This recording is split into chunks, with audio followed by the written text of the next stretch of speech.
So this last weekend was our first opportunity to see Silver Age in its intended form at a high level of play. Certainly the cards and equipment from Penn, but perhaps even more impactful to the meta itself, of course, was the removal of Chane. So today let's chat both the field and the results of London, both the calling and the showdown, and the formation of the very first Silver Age meta. A huge shout out to our channel members for supporting what we do here. If you want to get involved with the channel and the Dice Commando community, please consider joining as a channel member. Remember, these videos are only possible with your support. You can show that support with a like, a subscribe, and by leaving us a comment and sharing your feedback. Community first, and go Commando. Hey there, my Flesh and Blood friends. Welcome back to the channel and happy Flesh and Blood Monday. And it was quite the weekend now, wasn't it? Checking everything out from London, not just the world premiere on Friday, but also, and more importantly, the calling on Saturday and Sunday, the Silver Age calling, the first Silver Age calling. And, you know, not only was it, of course, done very well, as you would expect. I mean, they have a very high production value it's kind of funny where it's like, well, of course we expect it to be high. But again, great stream. It was really fun to watch that. And I do have to say, man, Silver Age, it is so tense, right? That's how I feel. Like I'm watching it, I'm like, oh my goodness, it's so, because it feels like the end of the game almost from like maybe turn 0, turn 1. And, you know, it just feels different than Blitz for some reason. I have to admit that, just in terms of like the level of tenseness. Maybe because in Blitz, sometimes you could just, 1 out of 10, 1 out of 20 games, you'd just lose and you'd be like, all right, fair enough. But because this moves just like ever so slightly slower, and there you do have that like back and forth for the most part, it's very tense. And it's very good. It's very good watching. It's really, really, really good watching. So I had a blast this weekend. And if you haven't had a chance to go check out the streams, they've got them all marked and you can skip to the games and get through the stuff. But today I did want to talk not only, we kind of already did that part, but I wanted to look at the field breakdown and the results from the weekend. So in short, I am very impressed with what we saw this weekend. Now, that's not to say that I don't, still have concerns about how, the high level meta play will translate to what becomes at the local level. But, everyone looks to the large events for results, and then they'll, use those lists that perform. So I think looking at this weekend really gives us a solid start to what the full picture is going to look like, not just on the world stage, but also what we'll be seeing at ProQuests and even at Armories. Well, starting this weekend, because that's when Penn releases. So just to, throw it out there if you're catching up, the calling was taken down by Paul Van Heysel. He was running a Briar and just did Briar things and played it extremely well with the life gain at the end. That was very, very good. I'm talking the championship game specifically. And then we have Jacob Clements, no stranger again to top tables. And to be clear, I think that speaks quite a bit. There were a lot of new faces, or I should say new names, that we saw in the top tables, but also a lot of the big names who consistently play well. And I think that speaks a lot to the format and good players being good and getting in on that world stage, right? So anyway, Jacob did take it down on Kano, which was surprising. But when we go and we look at the metas, they're slightly different, which you would expect. And again, remember the showdown happens on Sunday, so your top 64, or I should say your day, I believe it's top 64, but your day 2 people, by and large, are not in that event. Okay, so moving on to the Calling London. So this was the full metagame, 755 players. We had 142 Briars, 68 Bravos, 63 Phis, which did eclipse Ira at 46, which was also matched to Oldhim at 46 as well. Now, we had kind of a tie for the Brutes, which you could argue that there were, 50-some, 60-some Brute. Well, it adds up to 58, right? I get it. But you could argue that if you look at them together, but then I guess you could argue the ninjas together. So either way, we had fair amount of, Brute representation. Of course, the decks do play very differently, though, in what they're trying to do. There were some big names like Brody Spurlock on Rhinar, specifically, which does pique my interest. We then saw, very interestingly, those 23 Dorintheas.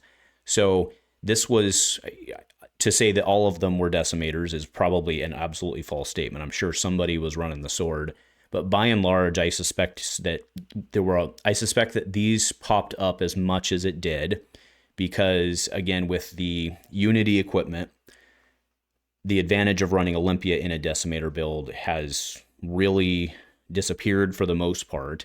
and she has the second swing ability on that, which is very threatening. So Dorinthea, I believe, popped up in mass to prey on block slop type Guardian decks, and we did see that manifest. Now, I'm not going to read all of the names, but there were a couple things that surprised me. If we go to the second page here, it was only one Kassai Cintauri Sellsword, and that is, there's also only one Dash database, and again, you have the folks who play the ones they want to play, but the Kassai Cintauri Sellsword it's very telling to the state of Warrior and then the state of where, because Kassai is an amazing, amazing warrior with that free second swing cost, but a mid-range strategy like theirs is just not effective in the current overall meta, right? So that's why I find that one in particular to be very interesting. It's not because my favorite hero only got one. It's because you can see the folks are like, okay, this is what I'm going to do. They're going to go for kind of the grindier / more aggressive thing that pairs well into the meta. And I think that makes complete sense on a competitive stage such as this. So though, overall, everything else, again, you see lots of onesie twosies of folks' favorite, but, overall, I think this is pretty, Dash being as low as she was, I think is really speaking to, I think a lot of folks have really figured out that, you can fatigue the Mechanologist pretty well. Only 6 Auroras, which again makes complete sense because Briar in almost every facet is better, right? They're almost trying to do the same thing. So that all seems to make sense to me. I was surprised, though, if I'm being honest. The other thing I was surprised about Kassai Cintauri Sellsword is that we saw 3 Kassais, 3 heavy hitters Kassais, and only 1. But so it goes. Now, I went ahead and crunched the numbers just to throw up a pie chart, just to kind of look overall at the meta breakdown. So you see Runeblades there, not quite a quarter of the field, but a good vast majority of the field, followed by Guardians, and then Ninjas, Brutes, and Illusionists. After you get down into the Illusionist, it's pretty well spread across that, but Runeblade's obviously driving a vast majority if you're looking at all the Runeblades, and then Guardians, which is what we'd expect, and then the Ninjas. Oh, one more thing I wanted to note in the overall field thing is there was no Katsu at all, not even one Katsu, which was very surprising to me because I think he's not better than like an Aria or something, I don't think, like across the full tournament, so I get it, but I'm surprised not one Katsu. That really surprised me to not see even one. Now let's move on to the day 2 stuff. Now, conversion rates are always kind of, here and there, right? 6-7 is what the kids say, right?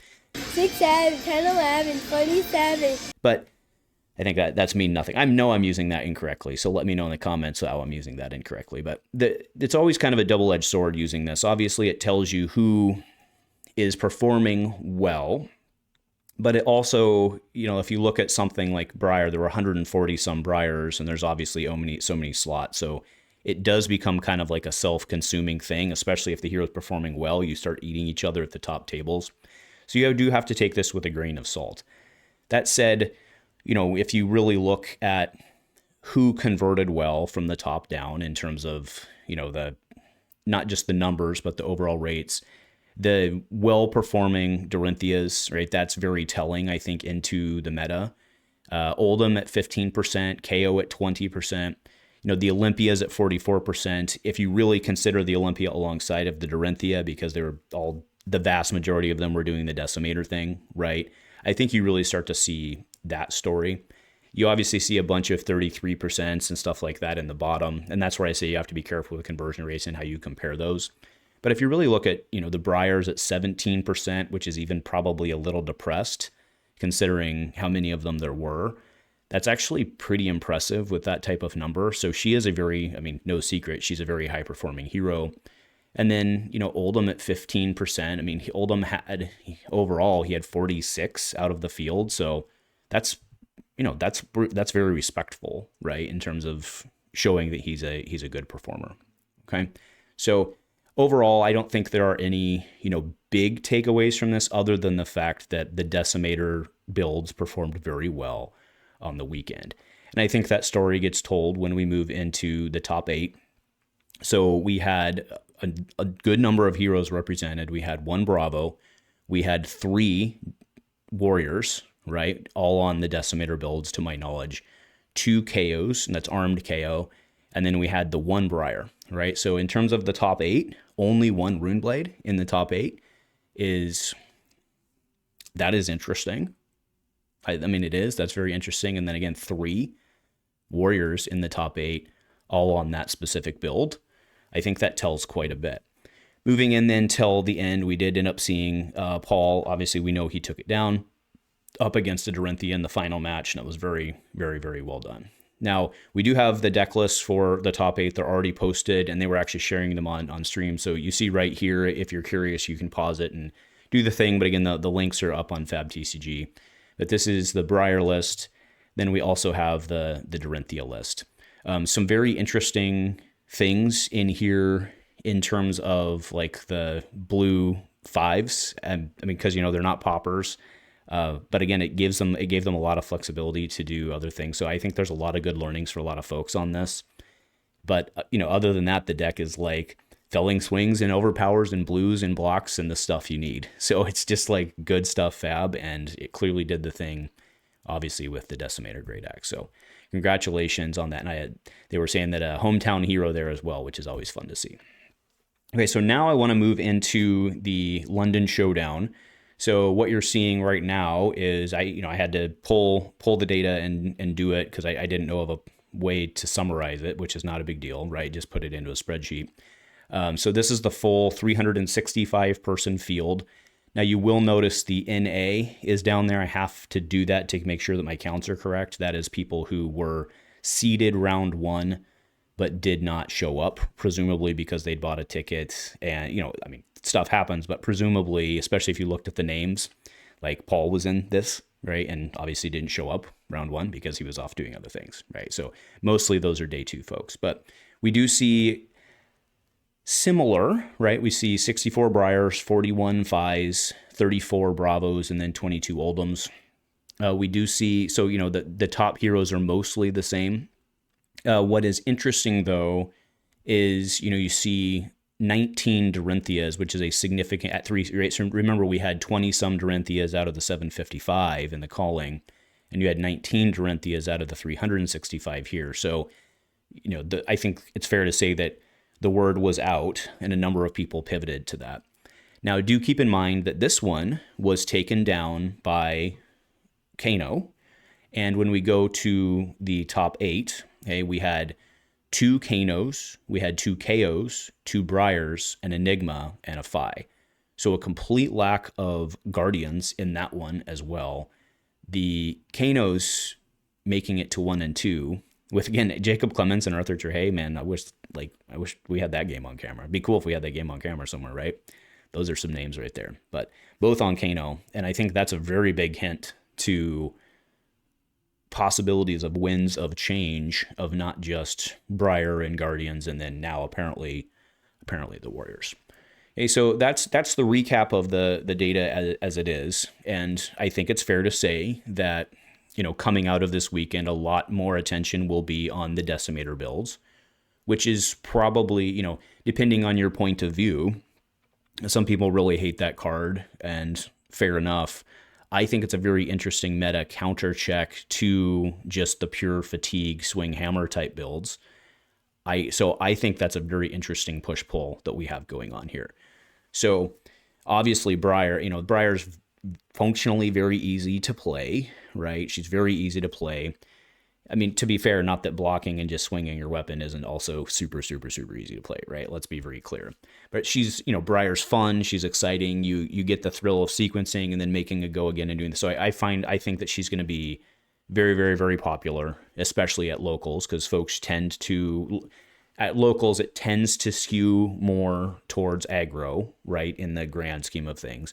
So I think you're going to see a lot of Briars, and I do think that the Decimator builds will pick up, which is going to be very interesting to see how that impacts people not wanting to bring Guardians, or because everyone can just, right, this isn't like, oh, well, I'm a Guardian player, I'm a Warrior player anymore in Silver Age, because people can just pivot for $20-$30, right? All they got to do is get the cards. Harder to get the cards than it is to buy them. Well, I mean, that's one and the same, but the gate, let me re-say that.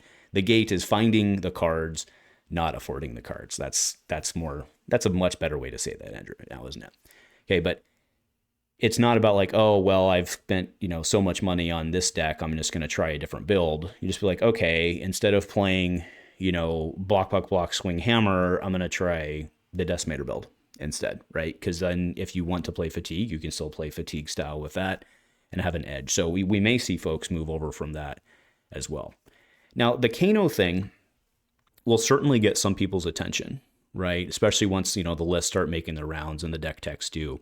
I don't think the Kano thing, just because of, Wizard and the natural play style, I don't know how much that is going to... It may encourage someone who would have already played it to play it, but I don't think it's going to go grab folks who are just looking for top lists. I think that they'll skew more towards your Briar or perhaps Decimator or something like that right now. So what does this mean overall? Now, I had made a statement on the way in to the video that we've seen time and time again in this game that the way things manifest at the top level can just be amazing and can manifest very differently at the low level. One of those things being like grind fatigue, right? We saw it back in the CYB days where there's a lot more tolerance for the presence of grind and fatigue at the top than there is constantly seeing it at the LGS type level, right? And I'm not even necessarily talking pro quests and stuff. I'm talking like your armory events. In general, there's a lot less tolerance, or there's a lower ceiling to getting annoyed or frustrated with those type of decks. That's probably a better way to say it. So with Decimator now poking its head in, I do think that's probably something we need to keep our eye on, is how, the general population starts to feel about those type of decks, right? I mean, there will almost certainly be a comment or two on this video about, that they want DGA, Decimator Great Axe banned. It's, I've already seen it quite a bit. Folks asking for Briar to be benched. I mean, the normal type stuff, but you will see stuff like that. So that'll be very interesting to see how that kind of all flushes out over the next 2 weeks. Now, what's cool about everything we just said is that when we have another showdown or there's another shift, or we start seeing different distributions coming out of ProQuest, and that's what's going to be very interesting out of this, right? We're going to have ProQuest results in 2 weeks. And remember, ProQuest is kind of what I was talking about in terms of like more local skew. I mean, we see that a lot where some random hero can actually do pretty well, not like top of the pie chart, but they can, pick up 2 or 3 wins, and it was like, well, how the hell did that hero do it, right? That happens at the ProQuest type level. So that's going to be very fun to see here in 3 weeks, right? It's because we'll have week 1's the 21st, and then the 28th or the last weekend in February. Those will be the 2 weeks that'll really shape things, because the third week of it, that won't make folks decide differently because it will have switched off. So those first 2 weeks to see how the pie chart looks and then how the pie chart changes, that's going to be very fun to track as well. And again, that'll trickle down because people like taking lists, and then that's completely fine, right? But they like looking at lists, and it will impact our locals, and to see how that all turns out. So anyway, really, to cap this off, I'm really energized about this. There was a lot of, even though people were like, ban Briar, ban DG, right? All that type of stuff. The energy really overall, at least from my perception, was very positive. And I think that's a really good starting point for all of this. So awesome. What more could we ask for? Let's go off this energy and go do what we've all wanted to do, which is build our community and grow this great game. So anyway, let me know your thoughts. Nothing else, my friends. Go Commando.